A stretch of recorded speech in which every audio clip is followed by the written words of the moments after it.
ഒരു വൈകി വന്ന വസന്തം. Yes Meenakshi please. വളരെ സന്തോഷമുണ്ട്. വരൂ മീനാക്ഷി ഇല്ലു മീനാക്ഷി ബാ നടക്കോട്ട് ബാ.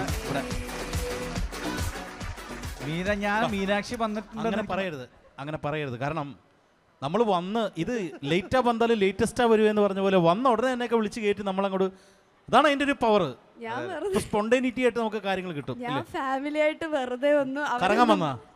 ഞങ്ങൾ ഈ വഴി പോലും വന്നതല്ല. ഞങ്ങള് ഒരു റിലേറ്റീവിനെ എയർപോർട്ടിലാക്കിയിട്ട് വെറുതെ ഈ വഴി ഒന്ന് എന്തൊക്കെയോ ഒന്ന് നോക്കാൻ വേണ്ടി വന്നത്. ഇതൊരു മാഗ്നറ്റിക് പവർ ഉള്ള ഏരിയ ആണ്. എങ്ങനെ പോലും വന്ന് പിടിച്ചെടുക്കും ഞങ്ങൾ പെടുത്തും. ഒരു കാര്യമില്ല, ഞാൻ താഴെ ഇരുന്ന് അവിടെ ഇരുന്ന് പ്രസാദേണ്ണ അഖിലേണ്ണ ഞാനിങ്ങനെ കൈ കാണിച്ചു. അല്ല, വേറൊരു സന്തോഷം എന്താണെന്നറിയാമോ? എന്താ? മീനാക്ഷി എന്റെ ശിഷ്യയാണ്. നായികനില് എനിക്ക് തോന്നുന്നു 10 മില്യൺ എബോ ആൾക്കാർ കണ്ട ആ സ്കിറ്റ്, ഞാൻ സുബീഷ് എഴുതിയ സ്കിറ്റ്, അന്ന് വൈറലായത് മീനാക്ഷിക്ക് ഞങ്ങൾ എഴുതിയ സ്കിറ്റ്. അപ്പൊ റൈറ്റലിന്റെ ആ സ്കിറ്റിലൊക്കെ വന്ന് അഭിനയിച്ച് റൈറ്റലിന്റെ കാര്യങ്ങളൊക്കെ അറിയാവുന്ന ആളാണ് അല്ലേ? ചേട്ടന്റെ എന്റെ ആദ്യത്തെ സ്കിറ്റ് മാഷാണ്. നിനക്ക് അങ്ങനെ തന്നെ അത് കഴിഞ്ഞു പിന്നെ നോക്കേണ്ടി വന്നിട്ടില്ല. ഇന്നിപ്പോ ഞങ്ങൾ ഇവിടെ മീനാക്ഷിയുടെ ഒരു പെർഫോമൻസ് കൂടെ ഉൾപ്പെടുത്തിയിട്ടുണ്ട്. അയ്യോ ചേട്ടാ, രണ്ടുപേരും പാട്ട് പാടാതെ ഈ വേദിയിൽ നിന്ന് ആരെയും ഞങ്ങൾ വിട്ടിട്ടില്ല. എല്ലാവർക്കും അല്ലെങ്കിൽ മിമിക്രി. 2 ക്രൈറ്റീരിയ ആണുള്ളത്. പാട്ട് പാൽമണക്കത് എനിക്ക് തോന്നി.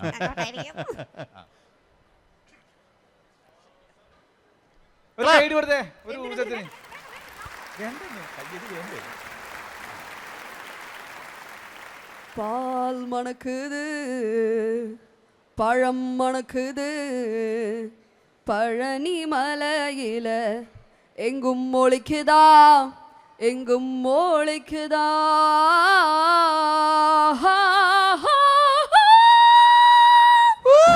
പെണ്ണെ നീ നിർത്തിക്കോ.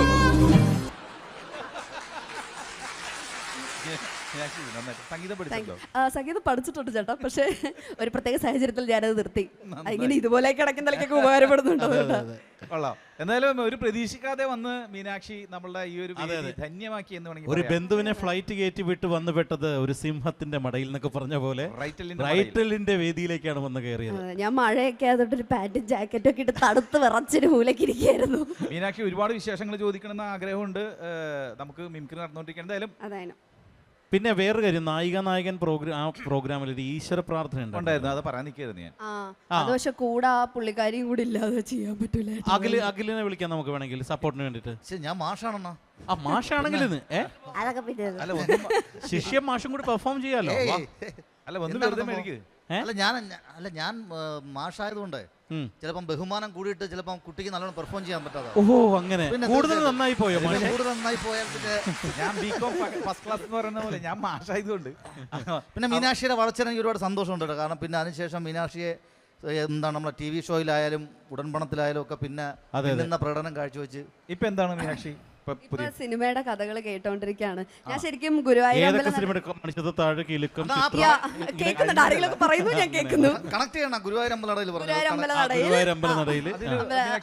അല്ലല്ല അഖിലന്റെ ക്യാരക്ടർ കണ്ട് എനിക്ക് തോന്നുന്നതേ ഇവൻ വിളിച്ചു വരുത്തുന്നതാ ഇവരെയൊക്കെ.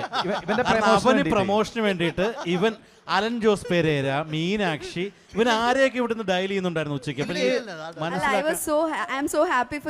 എനിക്ക് ആ സമയത്ത് അറിയാം അഖിലേട്ടൻ, ഞാൻ അവിടുന്ന് ഇവിടുന്ന് കേട്ടിട്ടുണ്ട് അഖിലേണ്ട സിനിമയോടുള്ള അഗാധമായ പ്രേമം എനിക്കറിയാം. അപ്പൊ ഞാനിങ്ങനെ അഖിലേനോട് ഞങ്ങൾ ഇങ്ങനെ ഒരു റാൻഡം കോൺവെർസേഷന്റെ ഇടയിൽ ഇങ്ങനെ സംസാരിച്ചിട്ടുണ്ട്. അപ്പൊ അഖിലേനെ സ്ക്രീനിൽ കണ്ടപ്പോൾ എനിക്ക് ഭയങ്കര ജെന്യുവൻലി എനിക്ക് ഭയങ്കര സന്തോഷമായി. അത് നല്ലൊരു ക്യാരക്ടർ നന്നായിട്ട് പെർഫോം ചെയ്യുകയും ചെയ്തു. So happy for you. ഇപ്പൊ മനസ്സിലായില്ലേ? ഗുരുവായൂരമ്പലനടയിൽ കാണാത്തവരുണ്ടെങ്കിൽ പോയി കാണാം. ഞാൻ ഇതുവഴി നോക്കിയപ്പോ മീനാക്ഷി അങ്ങനെ, അപ്പൊ ഞാൻ മീനാക്ഷി തന്നെ. പക്ഷെ അങ്ങനെ പലതെയും കാണും. അല്ല, ആ ഫോൺ എടുത്ത് നോക്കിയാൽ വിളിച്ച നമ്പർ അല്ല അത് ശരിയല്ല. അവിടെ പിടിച്ചു വലിച്ച് കൈ പിടിച്ച് വലിച്ചോണ്ട് വന്നത് ഞാനാ. കാരണം മീനാക്ഷി എനിക്ക് ഒരു 5ലെ 6ലെ 7ലെ പഠിക്കുമ്പോൾ പോലെ അറിയാം അല്ലേ.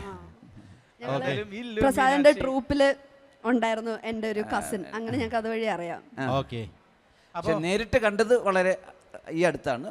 പക്ഷേ പണ്ട് മുതലേ അറിയാം. എന്തായാലും മീനാക്ഷി ഇത് ഇവിടെ വരേണ്ടത് ആവശ്യമായിരുന്നു, വരേണ്ടതാണ്. അങ്ങനെ ഒരു വിധി ഉണ്ടായിരുന്നു മീനാക്ഷിക്ക്. ഇതൊരു വിധിയിൽപ്പെട്ടതാണ്. അതെ. അപ്പോ റെഡി മീനാക്ഷിക്ക് താങ്ക് യു സോ മച്ച്. അവിടെ പോയിരിക്കാം, ഇരിക്കാം. അല്ല ഫാമിലി ഉണ്ട്, അപ്പൊ നമ്മൾ ഇറങ്ങണം എന്തായാലും. നമ്മൾ ഇറങ്ങാനാണ് ഈ Ready. ഗ്രൗണ്ടിലേക്ക് ഇറങ്ങിയത്. അപ്പൊ ഷോപ്പിംഗ് ഒക്കെ കഴിഞ്ഞിട്ട് കഴിഞ്ഞു കഴിഞ്ഞു ഈ പോവാണ്. പോവാ. എന്നാ പിന്നെ എല്ലാവരും കൊണ്ട് പെട്ടെന്ന് ഇങ്ങ് പൊക്കോ. എല്ലാവിധ ആശംസകളും Thank you. കേട്ടാ. ഫാമിലിയോട് പ്രത്യേകം എല്ലാവരോടും അന്വേഷണം പറയുന്നു. Okay, all the best.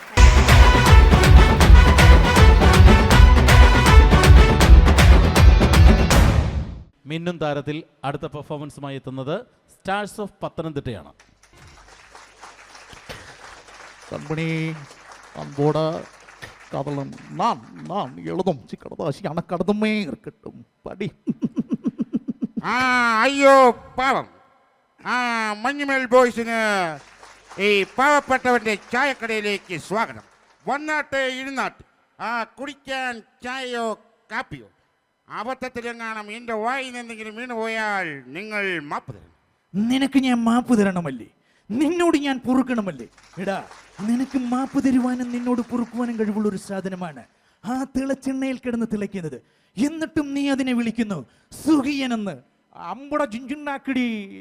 ആ ടൂർ വരുവാണെങ്കിൽ അതും കൊടൈക്കനാലിൽ തന്നെ വരണം. Welcome mister boys. ഞാൻ നിങ്ങളെ കാത്തിരിക്കുകയായിരുന്നു. Welcome to Kodaikanal. ഞാൻ നീജൽ കുമാർ. ഞാൻ ഈ കൊടൈക്കനാലിലെ സ്റ്റിൽസ് ഫോട്ടോഗ്രാഫറാണ്. നിങ്ങൾക്ക് സമ്മതമാണെങ്കിൽ നിങ്ങളുടെ നിരവധി ഫോട്ടോകൾ എൻ്റെ മുതല കുഞ്ഞുങ്ങളുമായി ഞാൻ എടുത്തിരുന്നതാണ്. എടുത്തോണ്ട് പോടാ നിന്റെ ഒരു മുതല കുഞ്ഞുങ്ങൾ, നിന്റെ ഒരു സ്റ്റിൽ ഫോട്ടോഗ്രാഫറും. എടാ സുഭാഷേ, ഈ ഗുണാക്കേവ് എന്ന് പറഞ്ഞാൽ ഒറിജിനൽ ഗുണാക്കേവ് ദേ ആ മലയുടെ അടിവാരത്താണ്. വരൂ ഗേസ്, നമുക്ക് അങ്ങോട്ടേക്ക് പോകാം. നീയൊക്കെ എങ്ങോട്ടാ? അങ്കിൾ, ഞാൻ സുഭാഷ്. ഞങ്ങൾ ഗുണാക്കേവ് കാണാൻ പോവുകയാണ്. 13 പേര് വീണ് മരിച്ചിട്ട് ഇന്ന് വരെ ഇങ്ങോട്ട് വന്നിട്ടില്ല. നീയൊക്കെ കമലഹാസൻ വന്ന് അഭിനയിച്ചതിന് ശേഷം ഗുണാകേവ് എന്നുള്ള പേര് വന്നത്. അതിനു മുമ്പ് ഇതിന് മറ്റൊരു പേരുണ്ടായിരുന്നു. വല്ല ചീത്ത പേരുമായിരിക്കും അല്ലേ? അല്ല, ഡെവിൾസ് കിച്ചൺ, അതായത് സത്താന്റെ അടുക്കള. ഓഹോ, മനുഷ്യൻ ഇവിടെ വിശന്ന് കുടല് കരിഞ്ഞ് നിൽക്കുമായിരുന്നു. വരൂ ഗേസ്, നമുക്ക് അടുക്കളയിൽ പോയി എന്തെങ്കിലും എണ്ണാൻ കിട്ടുമോ നോക്കാം. അമ്മേ, ആ ഞങ്ങളുടെ കൂട്ടുകാരൻ ആ സുഭാഷ് കുഴിയിൽ വീണു. ആരെങ്കിലും ഒന്ന് രക്ഷിക്കണേ അമ്മേ. മിസ്റ്റർ, നിങ്ങൾ ചിരിക്കുവാണോ അതോ കരയുവാണോ? ഞാൻ കരയുകയാണ് സുഹൃത്തേ. നോക്കി നിൽക്കാതെ നിങ്ങൾ വല്ല ഫയർഫോഴ്സിനെയോ പോലീസിനെയോ വിളിക്കണം. யாருடானே தப்பு தப்பு தப்பு தப்பு தப்பு டேய் நடக்கக்கூடாது. நீயே பெரிய நடிகனடா. டேய், சிவாஜியை பார்த்துருக்கேன், எம்ஜியை பார்த்துருக்கேன், கமலை பார்த்துருக்கேன். உன்ன மாதிரி பெரிய நடிகனை நான் பார்த்ததே இல்லடா. ഈ അവസരത്തിൽ ഞാനൊരു കാര്യം ചോദിച്ചോട്ടെ. വളരെ വിഷമിച്ച് നിങ്ങളെല്ലാവരും ഇരിക്കുന്നു. എങ്കിലും ഞാനൊന്ന് ചോദിക്കാം. കുടിക്കാൻ ചായയോ കാപ്പിയോ? എടാ എടാ എടാ കഴിവേർക്ക മകനെ, ഊന്തര കമ്മീഷൻ എൻ്റെ അമ്മയുടെ ചെങ്കിലെ തേങ്ങ. എടാ, പണ്ട് സിംഗപ്പൂരിൽ ചെന്ന് 4 കാശുണ്ടാക്കിയതിൻ്റെ നികളിപ്പൊന്നും നീ ഇവിടെ കാണിക്കണ്ട. മര്യാദയ്ക്ക് സംസാരിച്ചില്ലെങ്കിൽ നീ ഇവിടെ ഒന്നും ഉണ്ടാക്കിയില്ല. താനെന്താങ്ങ് ചത്തിക്കളയോ?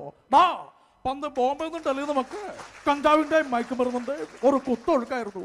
അന്ന് പല സാറുമാരും ഇതുപോലെ കാക്കിയിട്ട പല സാറുമാരും പറഞ്ഞ അങ്ങ് കത്തിച്ച് കളയൂന്ന്. ഞാൻ ഇവിടുന്ന് പോണമെങ്കിൽ എൻ്റെ ചെറുക്കനെ കൊണ്ടേ ഞാൻ ഇവിടുന്ന് പോകൂ. ഹോനായി കൊല്ലണ്ട. ഞാനൊന്ന് വിളിച്ചു നോക്കട്ടെ. സുഭാഷേ, സുഭാഷേ, ഒരു കൈയിൽ എണ്ണയും മറുകയിൽ നിന്നെയും ചേർത്ത് പിടിച്ച് പണ്ട് നമ്മുടെ അമ്മച്ചി പണ്ടൊരു കഥ പറഞ്ഞു തരുമായിരുന്നു. ഒരു നിധികാത്ത ഭൂതത്താന്റെ കഥ. ആ നിധി എടുക്കാനാണ് സുഭാഷ് ഈ കുഴിയിലേക്ക് ചാടിയത്. സുഭാഷേ, ക്യാരി ഓൺ. മിസ്റ്റർ, നിങ്ങൾ എന്താണ് ഈ പിച്ചും പേയും പറഞ്ഞു നടക്കുന്നത്? ചപ്പാത്തി സുഭാഷ് തിന്നാറില്ല, ചോറാണ് തിന്നാറുള്ളത്. അതുകൊണ്ട് കാനാന്ന് പറഞ്ഞാൽ അവൻ അറിയാനും പാടില്ല. അവൻ ഈ കുഴി കിടന്ന് വിശന്ന് കരഞ്ഞു കഴിഞ്ഞാൽ എന്തു ചെയ്യും ഓർത്ത് കരഞ്ഞതാ. അമ്മോ, എന്റെ പേരടി. ഇങ്ങനെ വാ പൊളന്ന് നിൽക്കാതെ ആ കുഴിയിൽ കിടക്കുന്ന സുഭാഷിനെ ഒന്ന് വിളിക്കണം. മോനെ സുഭാഷ്, നിന്റെ പേരടി മാമനാടാ വിളിക്കുന്നത്. ദാ, വലത് കാലിൽ ഉറച്ചു നിന്ന് കാലുകൊണ്ട് ഗോളെടുക്കാൻ പഠിപ്പിച്ചത് നീയാണ്. കേറി വാടാ മോനെ സുഭാഷ്, നമുക്ക് ഒരുമിച്ചൊന്ന് കാൽപന്ത് കളിക്കണ്ടേ? എല്ലാവരും ഒന്ന് മാർന്നിക്കാൻ ഞാൻ എത്തി. സുഭാഷേ, സുഭാഷേ. ഏതോ കന്നുകാലിക്ക് ചനയായി നിൽക്കുകയാണെന്ന് തോന്നുന്നു. അതുപോലെ കിടന്ന് അമർന്ന്. ഇത് കന്നുകാലിക്ക് ചെനയായതല്ല. ഞാൻ ഫയർഫോഴ്സ് ഉദ്യോഗസ്ഥൻ രാജനാണ്. സുഭാഷിനെ രക്ഷിക്കാൻ വന്നതാണ്. ഈ കുഴി എത്രയും ആഴമുണ്ടെന്ന് എനിക്ക് ഇറങ്ങി നോക്കാൻ പറ്റില്ല. ഈ കല്ലിട്ട് നോക്കാം. അമ്മേ, ഏത് തെണ്ടിയാടാ എന്റെ തലയിൽ കല്ലെടുത്തെറിഞ്ഞത്? ഞാൻ കയറി വന്നു കഴിഞ്ഞാൽ നിന്റെ വായിൽ പൂഴി നിറയ്ക്കും. ഞാൻ പറഞ്ഞില്ലേ സുഭാഷിന് ജീവനുണ്ട്. നോക്കി നിൽക്കാതെ എല്ലാരും കയറി പിടിക്കാൻ. പണ്ട് കറുത്തമ്മയൊന്ന് കയറി പിടിച്ചപ്പോൾ ആ പളനി പങ്കായം കൊണ്ട് മുതുകത്തടിച്ചതിന്റെ പാട് ഇപ്പോഴും കിടക്കുക. വലിക്കാൻ. അതേടാ, എന്നെ ഒരുപാട് പേര് വലിപ്പിച്ചിട്ടുണ്ട്. ആദ്യം അത് തുടങ്ങി വെച്ചത് ആ കറുത്തമ്മയോടെ അപ്പൻ ചമ്പൻ കുഞ്ഞുവാ. Thank you.